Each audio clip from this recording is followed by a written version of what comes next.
Welcome to the second edition of the Late Cut.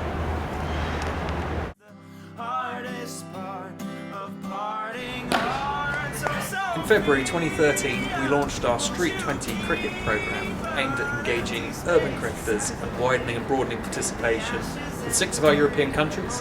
France, Finland, Germany, Greece, Netherlands and Spain were willing to join us on a journey with Cricket for Change. Enjoy the next few minutes as we explore European street cricket.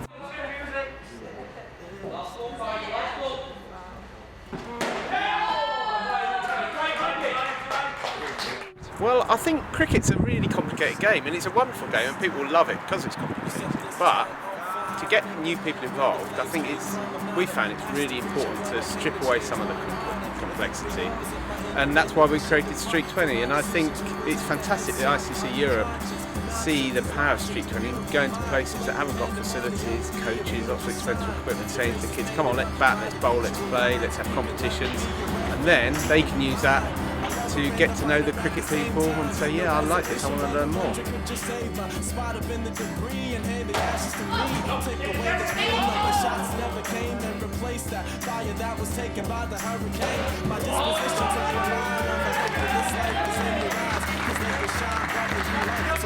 And I just think it shows the power of cricket. You know, cricket is a remarkable game for being able to bring people together. I really believe that.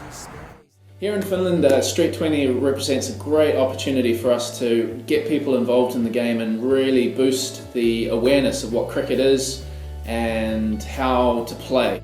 And with Street 20, it's such a fast and easily learned game that it gives us the chance to really get out there and get the kids involved and get adults involved and create some excitement and high energy behind the game.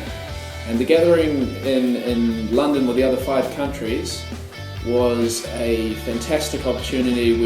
There was high energy, good ideas, good sharing of challenges that all of us are facing in Europe particularly, and how we're overcoming those challenges and how Street 20 is going to give us the opportunity to really spread the game and have a lot of fun while we're doing it.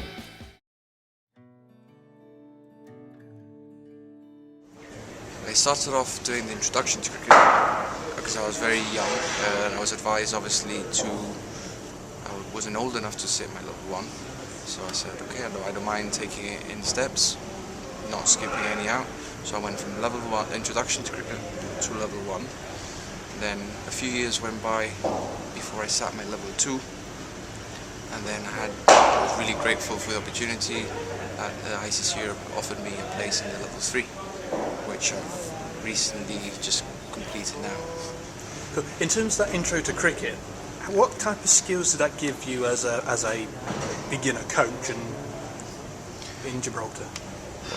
It was very interesting because obviously I've always worked with very good coaches, be it Dave Gelling when I first started off in playing cricket, then Phil Hudson came along, then Dave Young. So I've always been really fortunate to work with really good coaches, but I was always a very shy person, so obviously doing the course and doing it with fellow candidates and having to coach them, that gave me the confidence, and it also proved to me that actually yes, it's something that I could do for a living.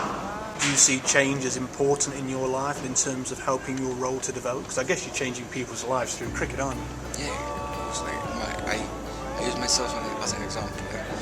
Back home in Gibraltar, through other sports, there are very, very few people who are actually employed by the sports, who actually work in the sports. So I keep telling kids, look, cricket for me has given me the chance to travel, see countries like I would never have dreamed of. For example, Kuwait, when we played in the ICC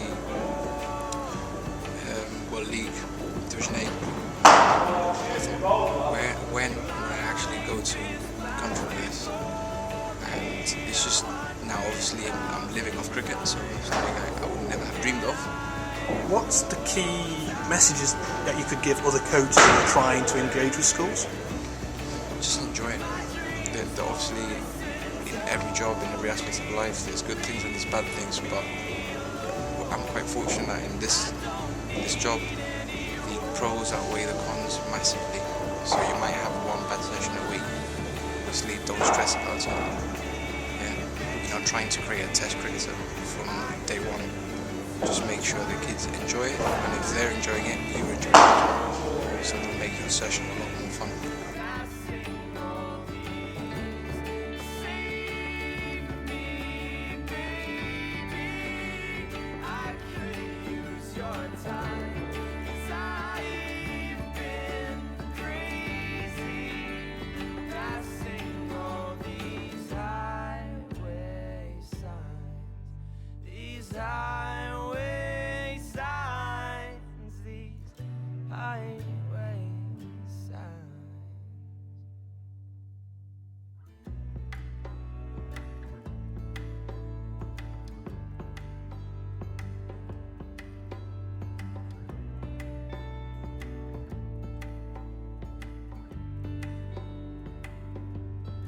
This is the part of our show where we check out what's happening elsewhere in the world.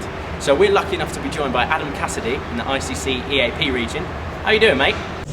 Yeah, thanks Ben, absolutely loving it at the moment. We're just dominating life here in EAP. Great stuff. I'm a little bit disappointed that you haven't gone all Baywatch with the red shorts though. What's going on? Do you boys actually do anything other than sit by the pool and soak up the sunshine? Look, to be fair, I can understand it can look that way from a cold and rainy London while we're constantly bathed in sunshine in our beautiful region, but I will be honest with you, there are some great cricket initiatives happening all over East Asia Pacific. Take a look at this. The ICC EAP recently announced winners of our 2012 Regional Development Awards. The Philippines Cricket Association took out the Photo of the Year for a photo taken at St Ana Elementary School, where over 200 school children took part in clinics run by the Philippines and Northern Territory Cricket Associations. The Cook Islands won the award for Best Women's Cricket Initiative for the hard work and growth of the game for women in their country. The Japan Cricket Association won the award of Best Cricket Promotion and Marketing Program for an initiative that saw cricket officially recognised as a brand of the city of Sano.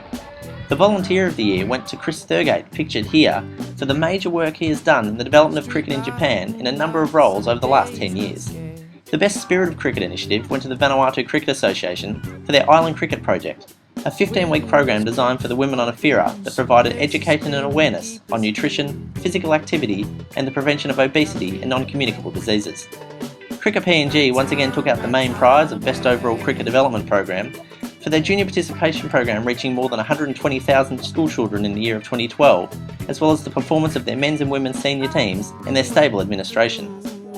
The good news continued for PNG recently as they were victorious at the 2013 Pepsi ICC East Asia Pacific Senior Men's Championship in New Zealand. This booked themselves a place at the World T20 qualifier later this year in Dubai. Here's some of the highlights from that event.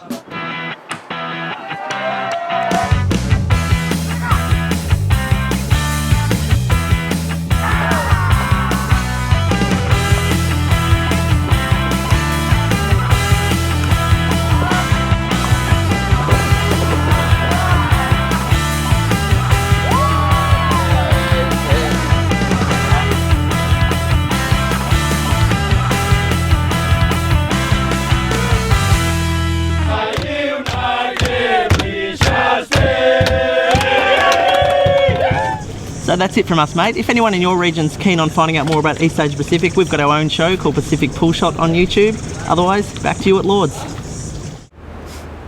Yeah, just look how brilliant it looks. Do you reckon we can sort out like a 6-month transfer? Yeah? Yeah, okay. Yeah, cool. Yeah, I can definitely deal with that. Okay. What? You mean I'm live right now? Yeah. Brilliant. Okay, brilliant. Cheers. I'm not going to pretend. It's cold. Can I have that?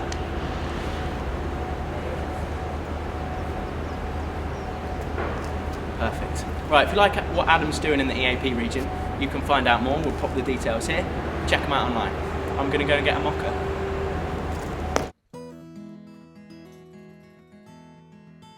Hi, I'm Chris Porter. I'm the Regional Development Officer for ICC Europe, and I'm with the Lake Cuts, so you can have a bit of insight into about me.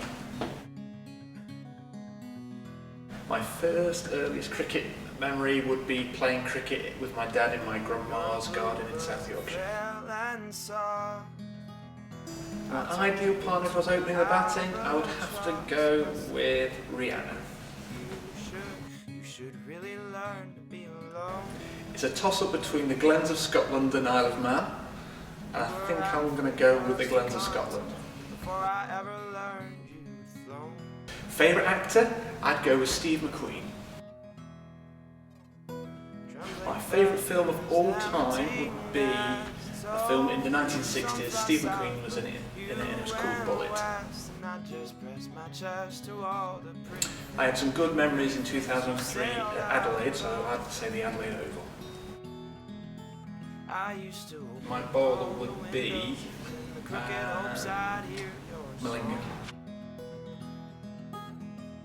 3 people I'd invite for dinner. I would have President Obama, I would have Catherine Middleton, and I would invite my wife and my daughter. So can I have 3 and a bit? How would I like to be remembered? I would like to be remembered as a passionate person who believes in what I do. I think I've got some core values that helps me define how I go about doing things, but if people can say passionate, believed in what cricket can do for helping people and developing individuals, I'll be quite happy with that.